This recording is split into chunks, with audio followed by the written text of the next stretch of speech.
Tonight, the mysterious outage at Newark International Airport. Computer screens going dark for as long as 90 seconds. Air traffic controllers unable to talk to aircrafts. What could have gone wrong and what's being done to prevent this in the future? Diddy jury selection is now underway. The trial is expected to last for several weeks. When could it begin and how does the jury selection process work? Aaron Katersky is standing by at the courthouse. Tonight, the disturbing scene unfolding near San Diego, a boat washing ashore with dead bodies. The investigation into what happened. Tonight, President Trump appears to offer migrants money in order to self-deport. This comes after he said in an interview he may not need to uphold the Constitution. And tonight, the headline the president is making about one of the most notorious prisons in America that's been shuttered for decades. Always this tape. And only this for popes, only cardinals, bishops. He's tailored for priests, bishops, cardinals, and 3 popes. Now he's getting a whole bunch of people ready for the conclave. It is the most watched Met Gala in years. And tonight, our exclusive with Anna Wintour. You never come across this, you panic. You've hosted 26? I think it's 26, but each one is very different. And this one has been, I think, particularly meaningful and emotional and has a real heightened sense of purpose because of the times that we're living in. From ABC News World Headquarters in New York, this is Prime with Linsey Davis. Good evening, everyone. I'm Linsey Davis. Thank you so much for streaming with us. We begin with a growing alarm at one of the nation's busiest airports. 90 seconds may seem like a quick glitch, but when it impacts the entire air traffic control system at Newark International Airport, it is serious cause for concern. Sources tell ABC News air traffic computer screens went dark for up to 90 seconds last Monday. Controllers were unable to see, hear, or talk to pilots in the aircraft they were monitoring. We've now learned a number of air traffic controllers on duty during that outage were so shaken by what happened, they've now taken medical leave, adding to a system already chronically understaffed. Subsequently, 8 straight days of major delays at Newark International, arrivals averaging 4-hour delays. And those delays are causing a domino effect at airports across the country. Just how concerned should we all be about the safety of our skies? We have John Nance standing by to answer your aviation questions. But first, Matt Rivers leads us off from Newark International tonight with the growing concerns. Growing alarm at Newark's Liberty Airport tonight. ABC News learning air traffic controllers lost radar and communications with planes packed with passengers for 60 to 90 seconds last week. A system-wide outage last Monday at a Philadelphia facility that manages the airspace around Newark Airport caused controllers to lose the ability to see, hear, or talk to all arriving and departing aircraft at one of the busiest airports in the country. Pilots can be heard learning of the outage over the radio. I just got told that the approach lost all their radars. 3 of their 4 radar screens went black, and they have no frequencies. Controllers from another tower advising pilots that radio frequencies have failed. And they want you to be advised that they may not be able to radar contact you because of the radar issues, and they may lose you on for certain times of when you're flying. In a statement, the union saying many controllers took medical leave, citing, quote, a traumatic event. United Airlines, which has a major hub at Newark, accusing the controllers of, quote, walking off the job. But no matter the reason, the result has been chaos. For the 8th day in a row, delays and cancellations mounting, and tonight, the average delay on some arrivals nearly 4 hours. Nobody knows what's next, and if my flight's getting delayed more. The FAA has already warned that runway construction and a shortage of controllers would disrupt the number of planes scheduled to fly in or out. United Airlines cutting at least 35 round-trip flights per day, saying without more air traffic controllers, they have no choice. All right, our thanks to Matt Rivers for that. Our aviation consultant and former Air Force pilot John Nance joins us now. John, what concerns you most about this situation? The fact that a lot of this has been around for a very long time. We're 3,000 people short in terms of air traffic control. This endemic problem has been with us for over 30 years, and Congress simply refuses to take care of it. I hate to talk worst case scenarios, really, but what could have happened here? Well, first of all, I can tell you from a controller's point of view, I'm not a controller, but I know a lot of these folks. They're wonderful people. But 60 to 90 seconds of not being able to communicate with all the air traffic, that's an eternity. That would scare the heck out of anybody. Have you ever heard about any kind of scenario remotely close to something like this happening? We have had blackouts before in different air traffic control facilities around the country, most notably what they call the air traffic control centers, which take care of air traffic all across the country, not so much the approaches. But by the same token, anytime this happens, it's like pulling the rug out from under the controllers, and the pilots have only their previous clearance to go with. So it's a very dangerous situation. What needs to be done in order for the public to have more confidence in the air traffic around Newark and beyond? First of all, it's not a matter of just turning on the spigot and adding 3,000 controllers. It's going to take a long time to do that. But we've got to have the financial dedication from Congress to get that done, and without any pulling back or changing on the methodologies that are in use now. Secondly, we're really going to have to watch the airports are going to have to watch the advent of runway construction and when that's going to take place and how it's going to take place. Because when you have a major airport like Newark and you're down by one runway, that becomes serious, and it ripples across the entirety of the airspace in the U.S. Pardon the repetition, John. I feel like we're asking the same question week after week, and that what seems to be happening, I don't know if we're hearing more about it because of social media, but it definitely seems that there has been an increase in these incidents, at least anecdotally, in the last few months. I think two things are happening. Number one, we in the media are always very sensitive when any crashes have occurred or there's been a major problem in air transportation, and that ripples on for another couple of months. But secondly, air traffic and aviation and airlines have become such an integral part of our society worldwide, and it's going to get even more so from now. So it is a legitimate area of inquiry, and people really get nervous and want to know the details. All right, John Nance for us. Thank you so much for your expertise as always. Thank you. Jury selection is now underway in the high-profile Sean Diddy Combs trial. Potential jurors were asked about that disturbing hotel surveillance video showing Combs dragging and kicking his former girlfriend and other celebrities whose names might emerge in the trial. ABC's chief investigative correspondent Aaron Katersky is at the courthouse tonight. Tonight, jury selection is underway in the most anticipated trial of the year, the racketeering, conspiracy, and sex trafficking trial of Sean Combs. Federal prosecutors are trying to prove Combs used his power, wealth, and fame to force women into drug-fueled orgies known as freak-offs and then threaten them into silence. Many of the prospective jurors signaled they're familiar with the case and this potentially damning piece of evidence. Video, first obtained by CNN, showing Combs chasing then-girlfriend Cassie Ventura down a hotel hallway in 2016, knocking her to the floor and kicking her. One woman called the video disturbing, telling the judge, "It was upsetting to watch, but I don't know the full story, so I can listen to the facts." The defense wanted her to be dismissed, but the judge allowed her to remain in the jury pool. Jurors filling out this written questionnaire saying there may be graphic and sexually explicit evidence in connection with the case and asking if there's anything that would make it difficult for you to be fair and impartial. Many prospective jurors also saying they recognize the names of other celebrities that might come up at trial. The judge tried to keep things moving, so when the defense asked for a bathroom break, Combs apologized, saying, "Sorry, Judge, I'm a little nervous today." His lawyers are aiming to convince the jury the government is trying to police consensual sex by a swinger who they say invited others into his bedroom. Aaron Katersky joins us now from outside the courthouse in New York City. So, Aaron, give us a sense of what we can expect in the coming days.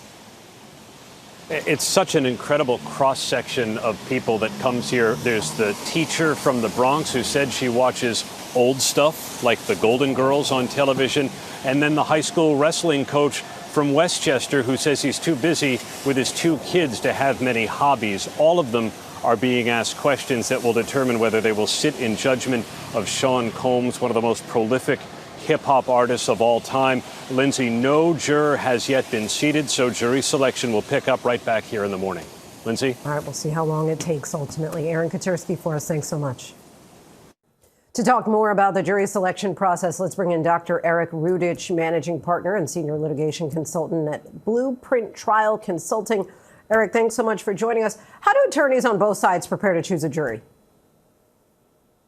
Well, typically they hire a consultant like myself, and they will do a lot of background information about the jurors. They'll certainly thoroughly scrutinize the juror questionnaires. Both sides may have done pretrial jury research to identify the characteristics of jurors who are most likely to be favorable or, more importantly, for that particular side, unfavorable to their case. So there's a lot of preparation that goes into before actually selecting a jury. Prospective jurors were given a questionnaire last week asking them everything from if they or someone close to them has been sexually assaulted to whether they'd be okay with Diddy not testifying. What are they looking for to weed out potential jurors?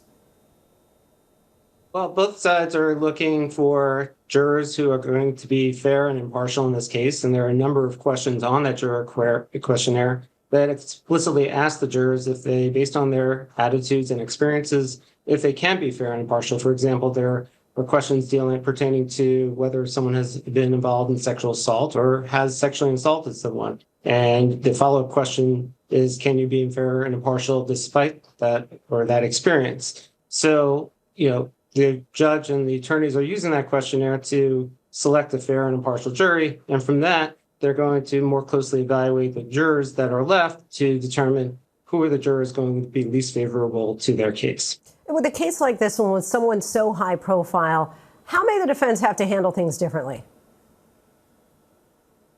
They will have to determine what news sources and what information the jurors have know about, what do they know about the case, and what opinions that they formed about P. Diddy and the case, whether they have seen, for example, the Cassandra video or know about other elements of the case that will be presented. So, that's going to be an important aspect of the case, which is atypical for a lot of cases where jurors don't have a lot of information or haven't heard a lot of information before showing up for jury duty. So if you are on the side of the defense team, ideally, are you looking for someone who hasn't seen the Cassie video, who really doesn't know much about the trial, who really doesn't even maybe know much about his success? What is the ideal juror for the defense?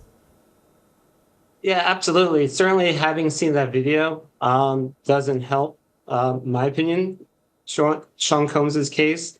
But if you look on, if you look in social media and what people are saying about this case, there are a number of different opinions and views. Some are favorable to Mr. Combs and some are unfavorable. So even despite the news coverage, people, come to court with their own lens based on what they've heard and the opinions that they've formed.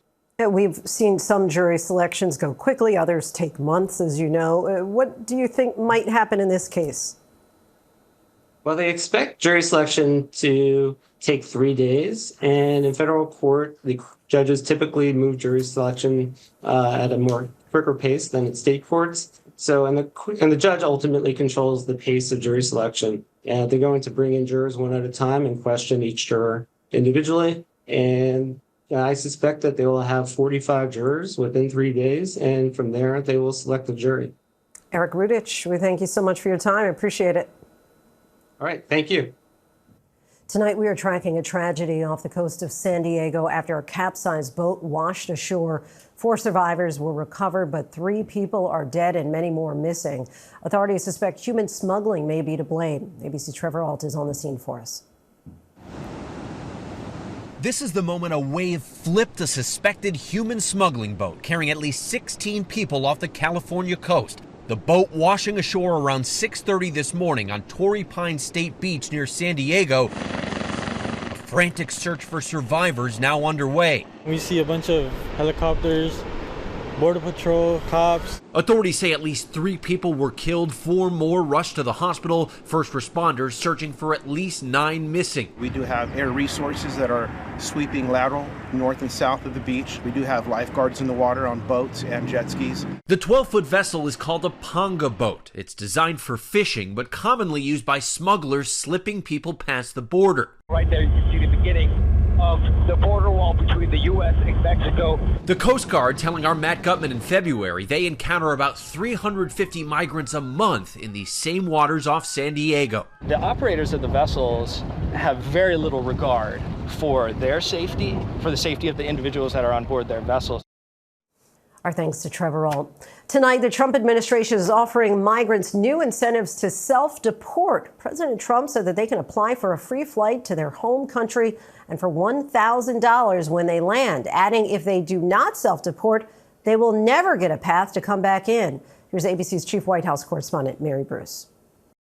Tonight, in an attempt to accelerate his mass deportation efforts, President Trump unveiling a new plan, offering undocumented immigrants $1,000 in taxpayer money and a plane ticket to self-deport. We're going to pay each one a certain amount of money, and we're going to get them a beautiful flight back to where they came from, and they have a period of time.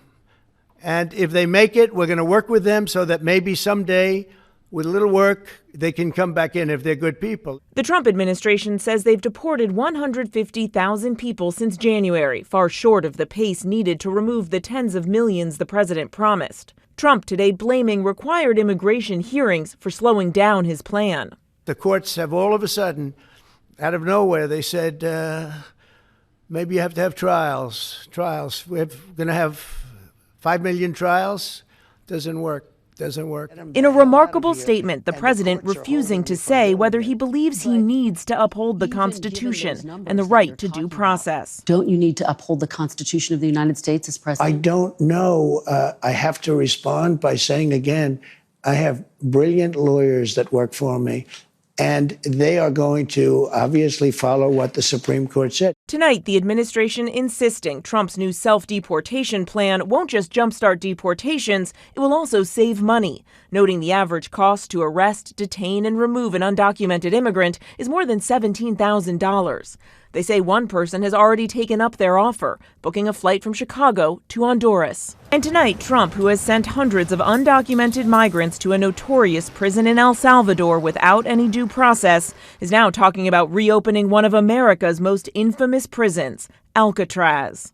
Known as The Rock, perched on a rugged, hard-to-reach island off San Francisco, it closed over 60 years ago because its remote location made it too expensive to operate. Now, Trump wants to bring it back, saying he's instructing the Bureau of Prisons to reopen a substantially enlarged and rebuilt Alcatraz to house America's most ruthless and violent offenders. But it sort of represents something that's both horrible and beautiful and strong and miserable, weak. It's got a lot of qualities that are interesting, and I think they make a point. Mary Bruce joins us now from the White House. So let's get back to self-deportation. The administration is billing this, it sounds like, as the best way to leave the U.S. and avoid arrest.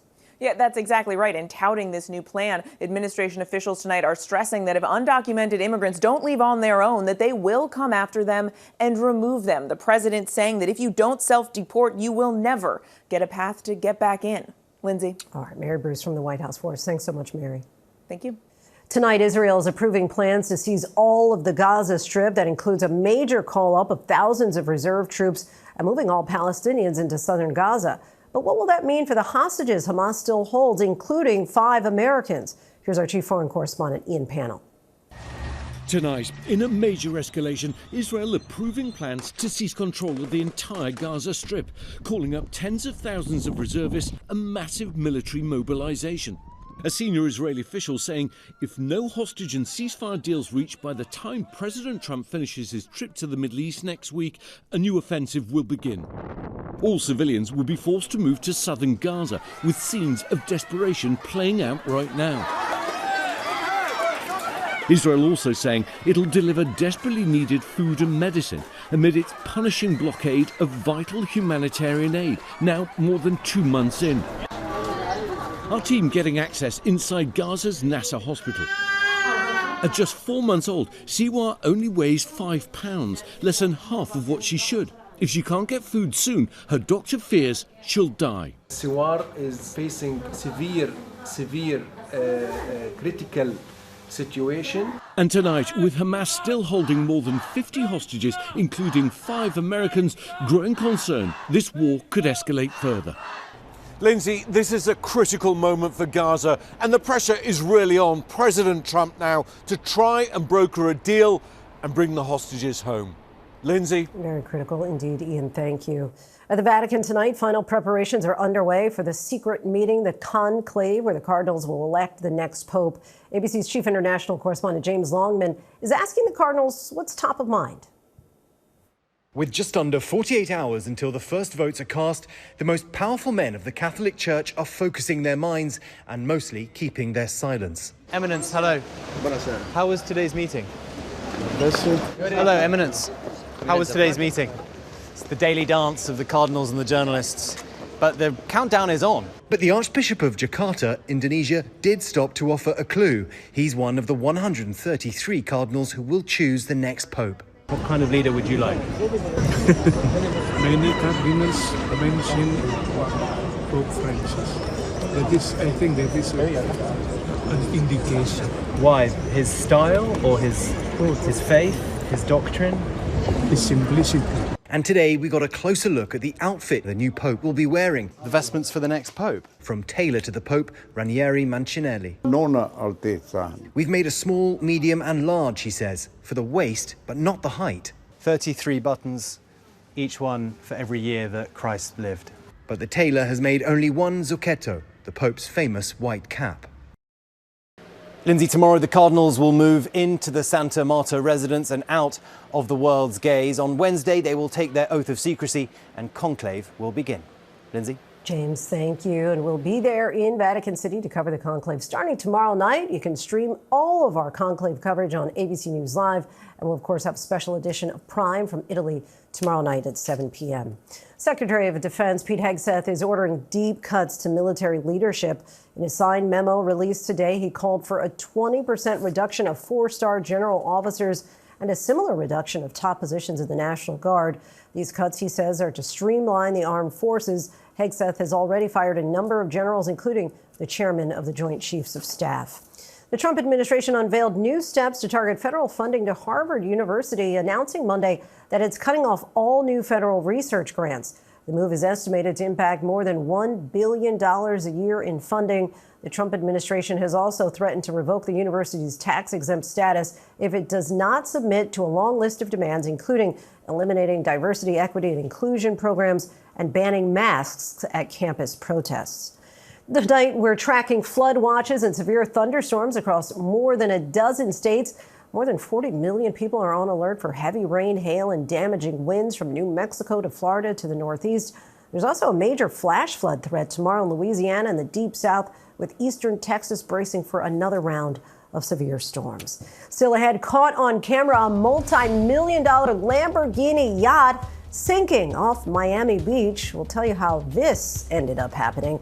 But first, with fashion's biggest night already underway, we sit down exclusively with Vogue's editor-in-chief, Anna Wintour, the chair of the Met Gala. So Yes. what is the message that sends? Well, obviously, the exhibition is recognizing Black designers and recognizing the joy and confidence and almost the liberation of dressing with confidence can mean to everybody.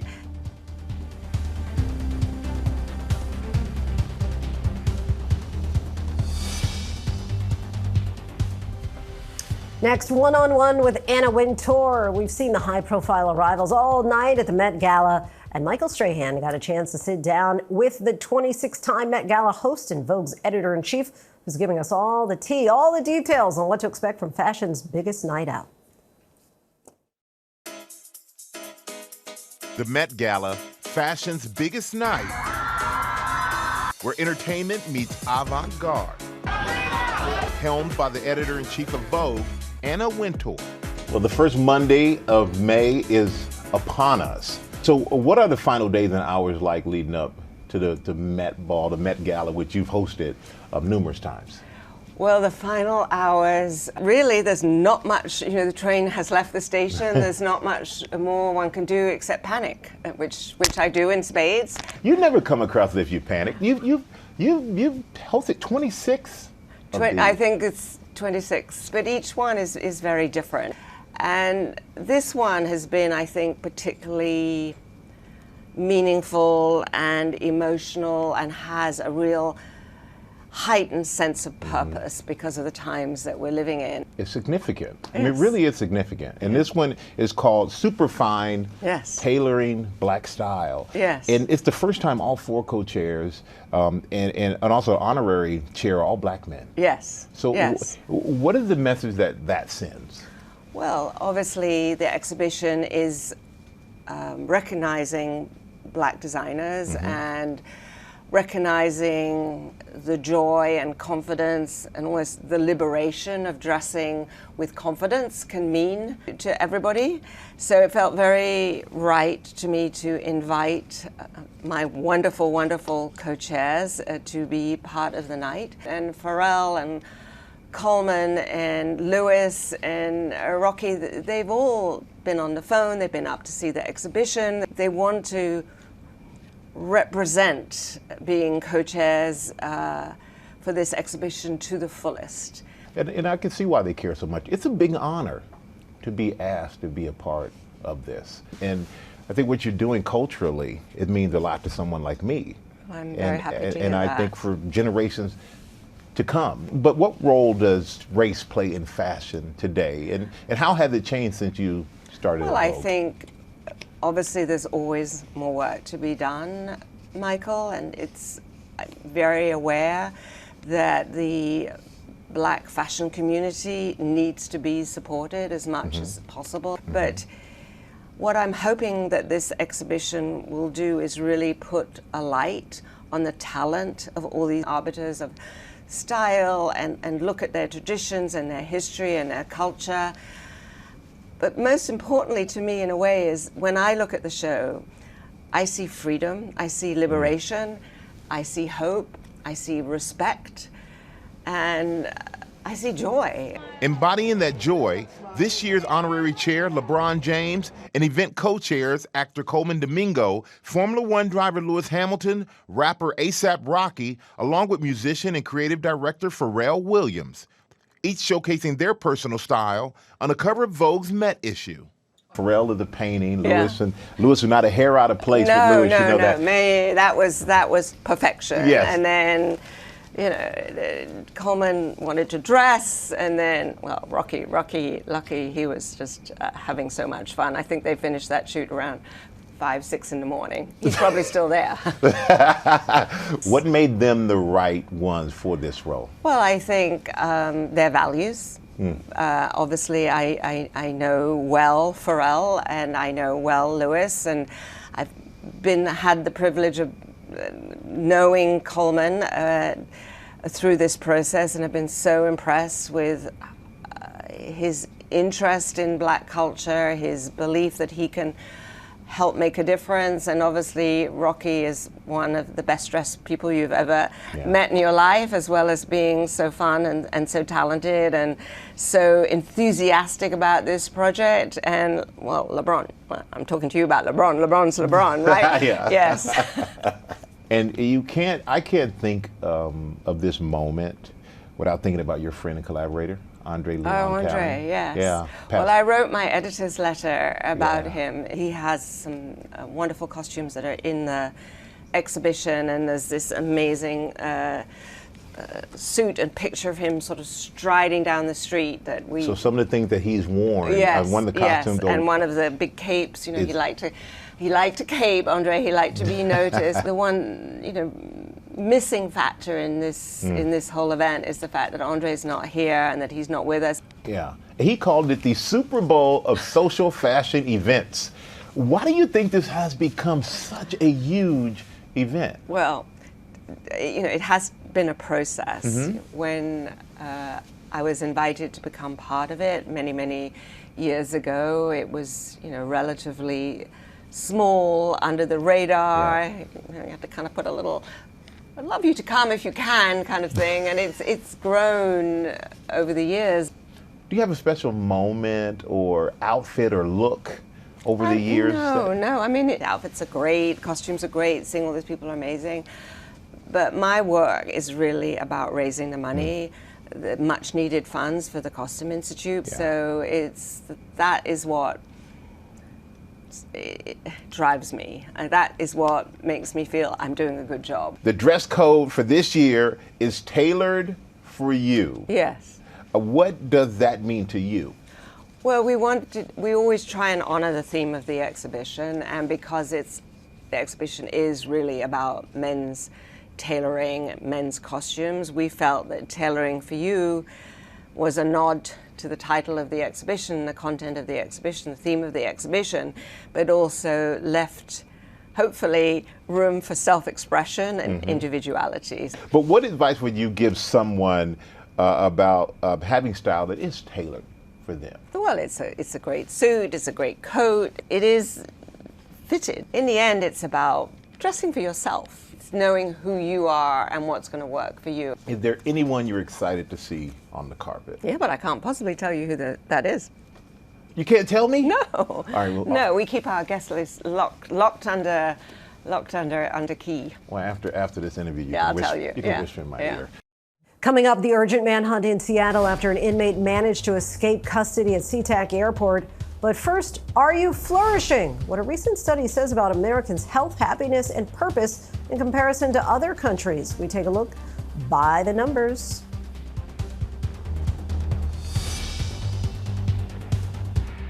Welcome back, everyone. Early results from a multi-year study show just how many people around the world are flourishing. The Global Flourishing Study includes more than 200,000 people across 22 countries. The study asked about different aspects of participants' lives, including health, happiness, character, relationships, meaning, purpose, and financial and material security, using the responses to create a score indicating just how they're flourishing.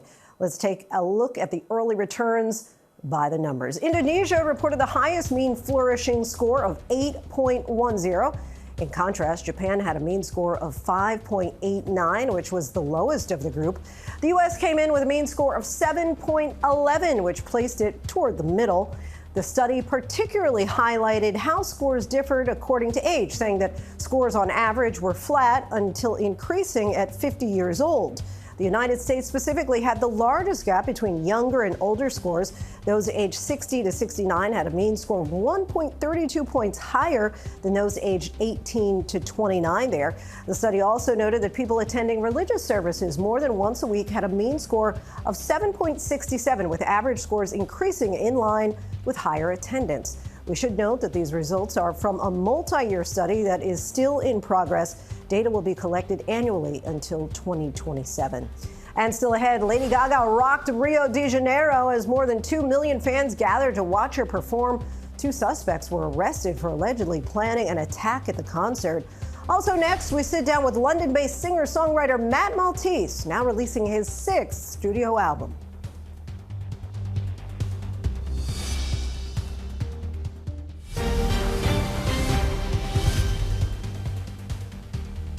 Welcome back to Prime. Collections are coming from millions of student loan borrowers. An alleged bomb plot targets Lady Gaga's historic concert, and Skype signs off for the final time. These stories and more in tonight's Rundown.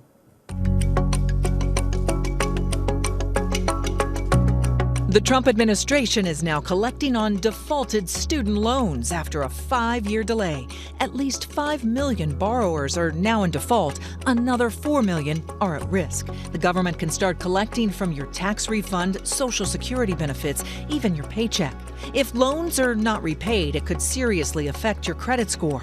Borrowers in default should get an email from the Federal Student Aid Office to help set up payments. Police are searching for an inmate who escaped from Seattle-Tacoma International Airport on Sunday. Authorities were trying to transport 28-year-old Cedric T. Stevenson to Bowling Green, Kentucky, to face charges there. Stevenson managed to escape at the ticket counter despite being handcuffed. Surveillance shows him boarding a light rail train into the city. He was later seen leaving a train station about 16 miles away. The Microsoft-owned calling app Skype is finally saying goodbye. The app was launched in 2003 and was the first platform that allowed users to make computer-to-computer voice calls. With the advent of video calling and ubiquitous messaging apps like WhatsApp and Slack, Skype's market share was diluted over time. Back in February, Microsoft announced plans to sunset the application. Existing Skype users can export their data or move it over to the company's Teams app. 32 people were rescued after a luxury yacht began sinking off the coast of Miami. The yacht started taking on water and was slowly sinking as authorities were called to the scene to respond. Witnesses say the boat eventually flipped over and was completely vertical in the water. And this wasn't just any yacht. It was a 60-foot-long Technomar, made for the Italian car company Lamborghini, that sells for around $4 million. The Coast Guard said that all 32 boaters were rescued and brought ashore. Skechers is being acquired by private equity firm 3G Capital for $9 billion as the shoe company navigates newly implemented tariffs on China. The company's board unanimously approved the deal, which will keep the existing C-suite leadership. Shares for the company jumped almost 25% after news of the deal was released. Lady Gaga rocked Copacabana Beach in front of a record crowd. The pop icon performed at a free show in front of more than 2 million fans, according to the concert organizers. Rio de Janeiro's City Hall said more than 500,000 tourists from outside Brazil arrived in the city days ahead of the show. Brazilian authorities also arrested 2 people in connection to an alleged attack planned around the concert. A spokesperson for Lady Gaga said the singer did not know about the arrests until after the concert. He's tailored for priests, bishops, cardinals, and now 3 popes. Now he's getting a whole bunch of people ready for the conclave. Our Terry Moran reports from Rome. Now, this is a famous street. It's got a lot of restaurants, but it's also got several stores that sell clerical garments for bishops, for cardinals, and for popes.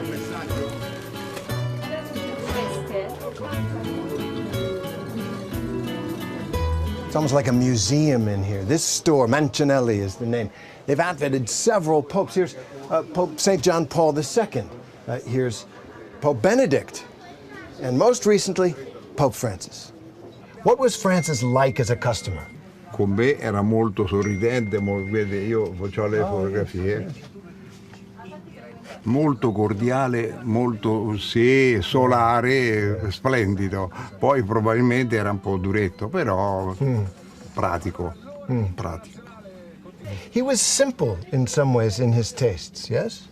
Sì, molto modesto. Io che lavoro da molti anni, fin dal primo del Concilio Vaticano II, il lavoro era molto più elaborato, molto più complesso. Right, very complex. Con l'avvento di Francesco si è molto alleggerito, si è molto impratichito, si è molto semplificato nelle materie, nella qualità, anche nel lavoro. Tutti i papi hanno avuto la fascia con il simbolo, lo stemma personale. Francesco no, mai. Semplice. This is amazing. So Francis, because he was simple, he was kind of a style icon for the other bishops and cardinals. Everybody got more simple. Sì. They got everything in here. Look at the caps over here. All the different colors for all the different ranks. One white one for the Pope. Io faccio il sarto, tailor, prendo le misure. There we go. Sacerdoti, bishop, cardinali, 3 papi, sempre lo stesso, sempre questo. Always this tape. Only this for popes, cardinals, bishops. 3 papi. Bene, benissimo. Piacere. Auguri. Grazie. Secondo te non è troppo grande, lui lo vuole molto comodo. Cambiamo tutto poi. Sì, appunto. 2 different sizes for the next pope. Oh, I see. 1, 2. Yeah. So you're ready.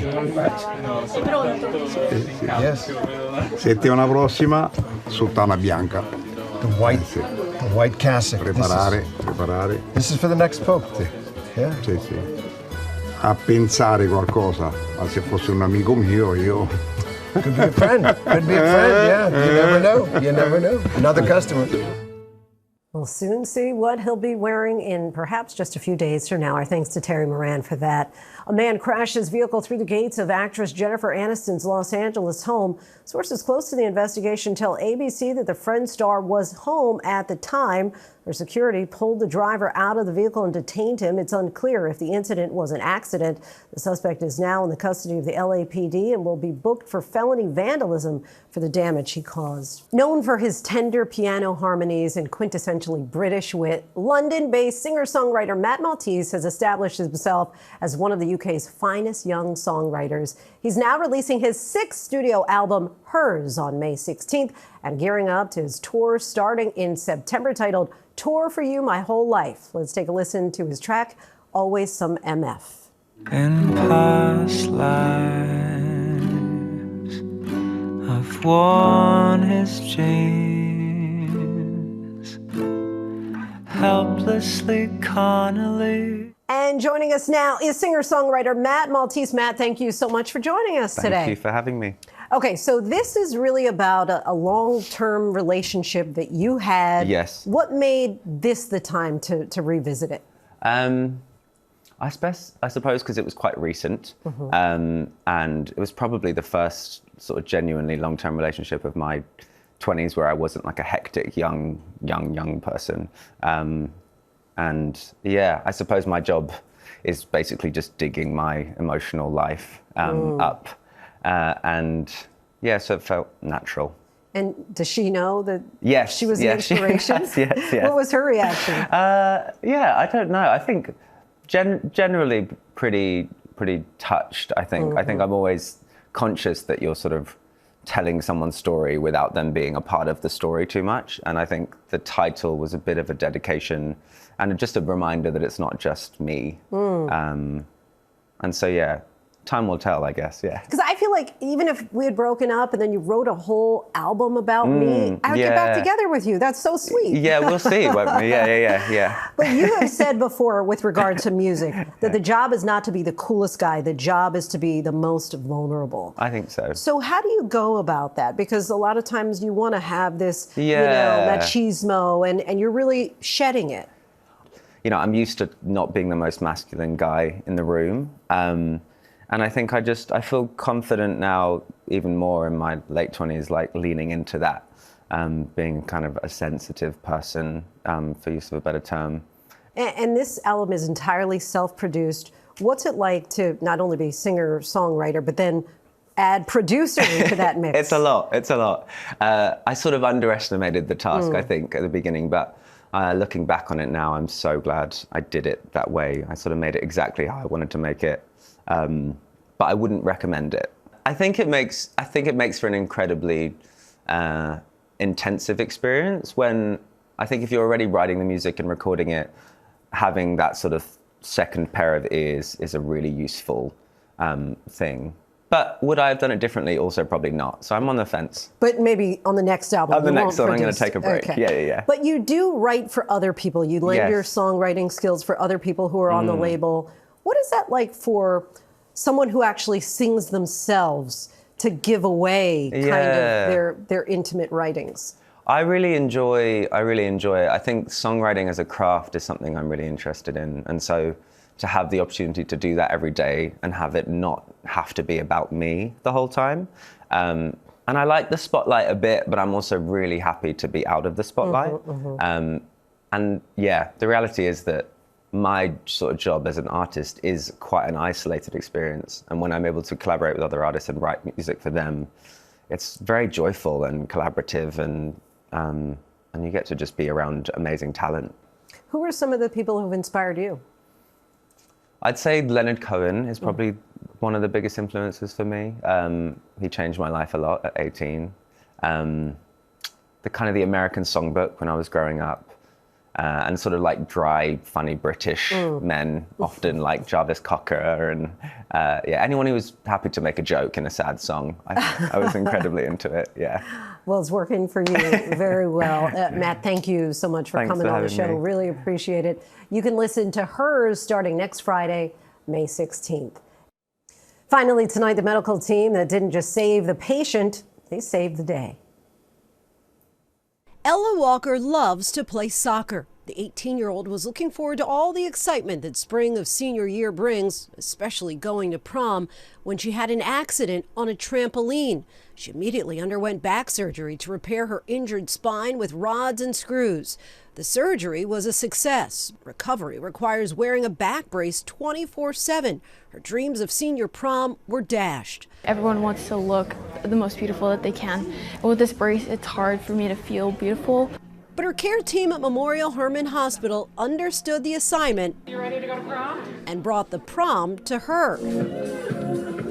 Decorating a space in the hospital in the same Roaring '20s theme as the actual school prom. An ICU nurse helped her with her hair, and doctors gave her permission to briefly take off the back brace, don her prom dress, and take photos with friends. This is just literally the most amazing thing that anyone has ever done for me in my entire life. Fitting then that when Ella starts college in the fall, she plans to pursue nursing. This entire experience has made me realize that I chose the right path for myself. Every day I go out, I just want to make someone's life a little bit brighter, make someone's life a little bit more joyous. That is our show for this hour. I'm Linsey Davis. Be sure to stay tuned to ABC News Live for more context and analysis of the day's top stories. Thanks so much for streaming with us.